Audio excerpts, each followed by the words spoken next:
En 1714, a alguien se le ocurrió que era posible apretar un botón y llevar una letra a determinado lugar.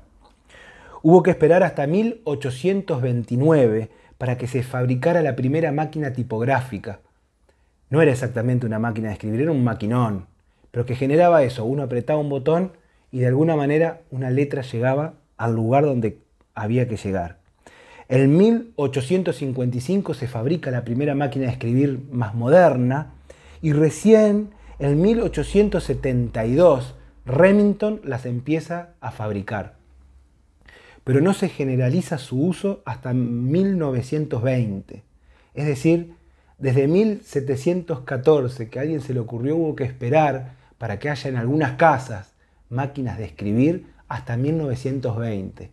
Hoy, con todo lo que avanza la tecnología, es casi impensado sostener 200 años de una idea hasta su realización más acabada. En el año 2011 cerró en la India la última fábrica de máquinas de escribir. Y en el año 2012 se fabricó la última, una Brother, que está en un museo en Inglaterra. Hace un tiempo escuché a un niño decir que la máquina de escribir era como que estaba imprimiendo mientras escribías. Y hace 30 años atrás, mi bisabuela, que ya era una señora mayor, me dijo que para ella Internet era un televisor con máquina de escribir y teléfono incorporado. Hoy, cuando vamos, por ejemplo, a un encuentro de poesía, los más jóvenes agarran el celular y leen desde el celular, porque también escribieron sus poesías ahí. Por ahí arriba hay un Olivetti de la década del 60, y esta es una Erika anterior, del 45, del 50. Y acá atrás, ustedes no lo pueden ver, pero lo digo en castellano, dice que fue realizada en la República Democrática Alemana. Es una máquina extraordinaria, que además viene con su valija y puede ser fácilmente transportable. Era como la notebook del 1945. La idea de este video es presentarme. Mi nombre es Pablo Felicia y hablo de cuestiones que tienen que ver con la literatura. Hace unos años, en la facultad, una docente nos preguntó si escribíamos a mano, a máquina o en computadora. Ni siquiera se le ocurrió la posibilidad de que podíamos escribir con un celular. Tampoco para nosotros era algo posible. Y la mayoría dijimos, porque no todos teníamos computadora en nuestras casas, que escribíamos a máquina o escribíamos a mano, porque necesitábamos tener el texto cerca. ¿Y qué queríamos decir con eso? Que nosotros necesitábamos escribir y saber aquello que ya habíamos escrito, tenerlo a mano, tenerlo cercano. Y en la computadora, cada vez que escribíamos, los textos subían y ya no los veíamos. Teníamos que subir con el mouse para poder leerlo y no nos permitían escribir como queríamos escribir. Eso de escribir como queremos escribir y de la cercanía del texto con quien escribe, tiene que ver también con la historia de la imprenta. Cuando Gutenberg inventó la imprenta, que en realidad inventó los tipos móviles, que se ponían en una plancha y que luego a esa plancha, después de acomodar cada una de las letras y formar palabras, se le ponía en una hoja, se imprimía, se pasaba la hoja, se le ponía otra y se imprimía, y eso permitía un mismo texto llevarlo a una impresión hoja por hoja. Hasta ese momento era imposible e impensado, pero mucho tiempo después de ese invento había que resolver un problema. Si tenemos esto, que es el comienzo de una imprenta, ¿cómo hacemos para impartir una orden a 5.000 soldados todos al mismo tiempo que están en un frente de batalla?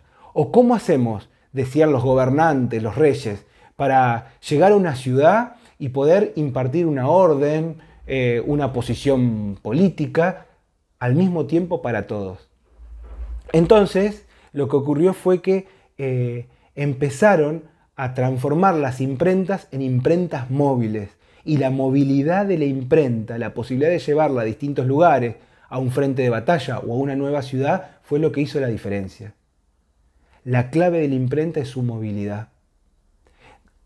De hecho, con esos inventos, es decir, montar una imprenta arriba de una carreta, luego se fue achicando la imprenta de tal forma que los nobles y los que tenían mucho poder adquisitivo lograban comprar pequeñas prensas en sus casas para imprimir tarjetas o algunos versos o algunas ideas. En la década del 80, y si buscan todavía hay en algunos portales que se venden como usados, había un juguete que era de tipos móviles plásticos, se le ponía tinta y se pasaba una hoja que se apretaba y se imprimía. Era un juguete que simulaba esas imprentas del 1800 y pico en el mismo momento en que estaba en discusión la máquina de escribir. Y tiene que ver con eso, con la movilidad y con tener los textos cerca. Hoy, a pesar de la tecnología, de la inteligencia artificial y de todo lo que ya sabemos, en cualquier ciudad y a pesar de los libros electrónicos, cuando una imprenta se abre para lograr exponer las ideas de su propio pueblo, las ideas y la cultura crece, florece y se desarrolla. Y nosotros lo sabemos porque somos imprenteros también. Tenemos nuestra imprenta de libros y nos hemos dado cuenta de todo este desarrollo que hemos ido aprendiendo en el camino. Así que yo, para terminar, como siempre y como es un espacio de literatura, les voy a leer un cuento corto. Un cuento que escribí hace años y que se llama Erika, como la Erika, como esta Erika. Y dice así. La conocí de casualidad, como pasa siempre, siempre que pasa el amor. Escribí amor en la primera línea y estoy a un paso de arrancar la hoja. Escribí amor como si supiera del amor y escribí hoja porque estoy escribiendo a máquina. Y también escribí un gerundio, pero de los nervios. Así que ahora tengo amor y un gerundio por los nervios, así estoy. Digo, peor, escribo, que conocí una mujer de casualidad y que así es el amor. ¿De qué otra forma será? ¿Quién planifica al amor? ¿Quién quiere un amor planificado? Y ahora lo pienso porque lo escribí. Creo, no estoy tan seguro, que el amor llega cuando no tiene que llegar. Es así de inesperado, un fantasma para los radares cotidianos. Y cuando llega, tiene la fuerza de romper el día a día y cambia todo y se abre paso. Y uno desprevenido pone comas y vuelve a escribir la letra I, porque no sabe todavía bien cómo es el amor, pero lo nombra igual en la primera línea. Al borrador de mi primer libro lo escribí a mano, una letra apurada, urgente y necesaria. Hice lo que pude. El crudo del segundo pasó por una máquina primero y lo completé con una caligrafía prolija. El tercer libro, que todavía no publiqué, está hecho de manera íntegra con la tinta negra de una virome que me regalaron tras la aparición de aquel texto inicial. Creo, y este creo es mucho más verdadero, que escribir en computadora es lo mejor que le puede pasar a la falta de tiempo. Pero las ideas van más lento. Al equivocarme y borrar el error, pierdo una parte que después no recupero más. A ese mapa lo necesito completo.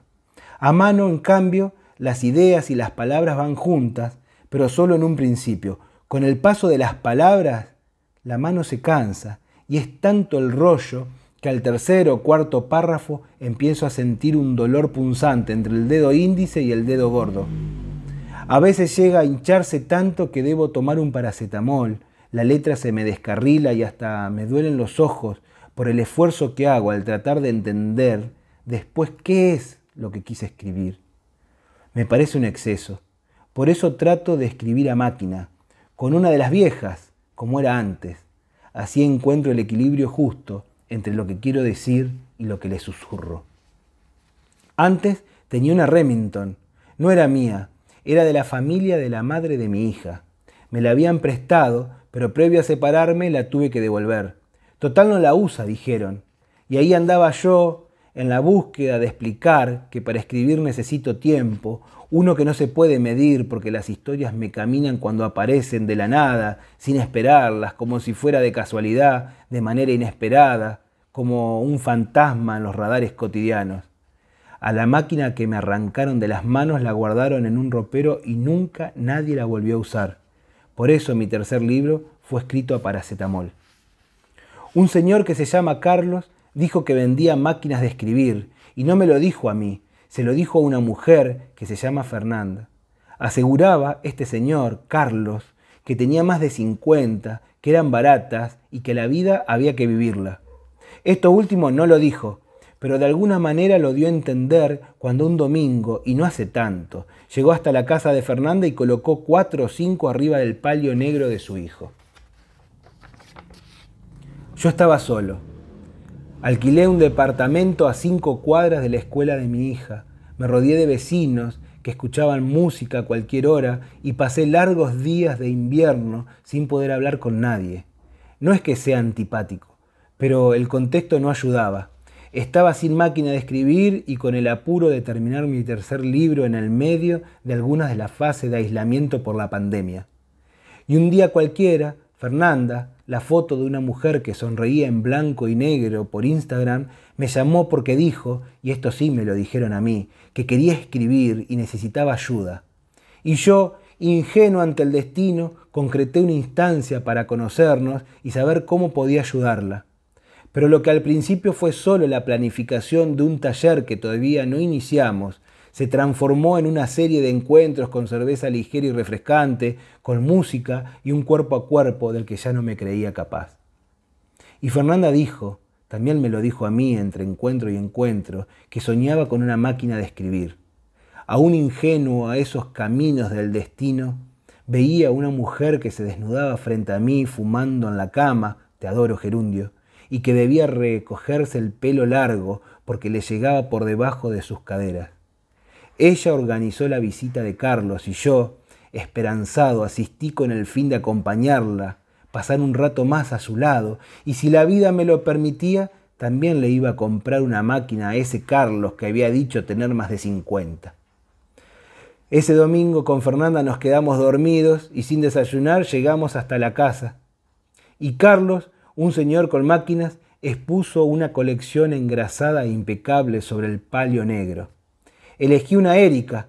Todavía en su parte de atrás se puede leer Made in the German Democratic Republic.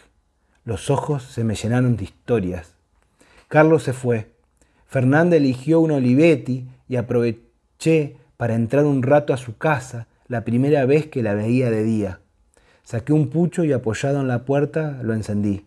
¿Vas a fumar sin desayunar?, dijo ella, sin esperar a que respondiera. Preparó un café y le puso azúcar. Con 2 está bien, dije, y las cucharaditas se vaciaron en la taza.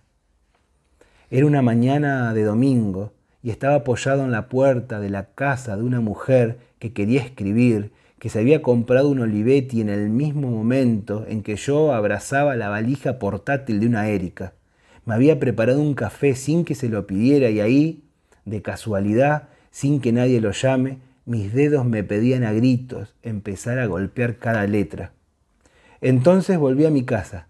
Estaba nervioso, prendí otro cigarrillo, abrí la máquina y le coloqué su primer papel. Después de tanto pude escribir otra vez, pero lo hice sin ideas previas, con pasión, a como venga, con un fantasma en el radar. De manera inesperada la palabra amor apareció en la primera línea.